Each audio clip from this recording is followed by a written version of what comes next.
নতুন একটা ভিডিও নিয়ে। আজ ছিল দোল পূর্ণিমা, তার জন্য আবির কেনার জন্য শ্যামপুর মার্কেটে চলে এসেছি। সবার আগে তো টিফিন করে নিলাম, পরে তো রঙিন রঙিন আবির দেখে আমি সব আবিরগুলোই নিয়ে নিয়েছি একটু একটু করে, আর তার সঙ্গে রঙও নিয়ে নিয়েছি। বেশ খানিকগুলো আবির হয়ে গিয়েছে। শ্যামপুর বল খেলার মাঠেই আমি আমার ফ্রেন্ডদের সাথে একটু রং মেখে নিয়েছি।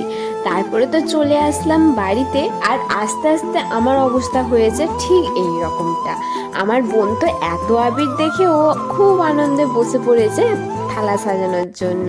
তো আমরা সব কিছু সেজে গুজে বেরিয়ে পড়েছি। দেখো, এই বাড়ি থেকে আমি বেরোলাম, আর আমাদের বাড়ির সামনে যেটা হয় এত লোক, কারণ আমাদের বাড়ি যেহেতু 3 মাথার মোড়েই, তার জন্য কিন্তু এখানে প্রত্যেক বছর এখানেই রংটা সবাই খেলা হয়, আর সবাই এখানেই আসে।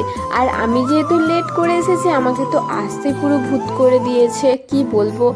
এরকম অবস্থা, নিজেকেই চিনতে পারছিলাম না। বান্ধবী তো আমাকে উদ্ধার কাজের জন্য লেগে পড়েছিল। এটা হচ্ছে একটা ভাইজি ছিল, আর যেহেতু এখন হচ্ছে মৎসব, ওটা ছিল মৎসবের যাত্রা।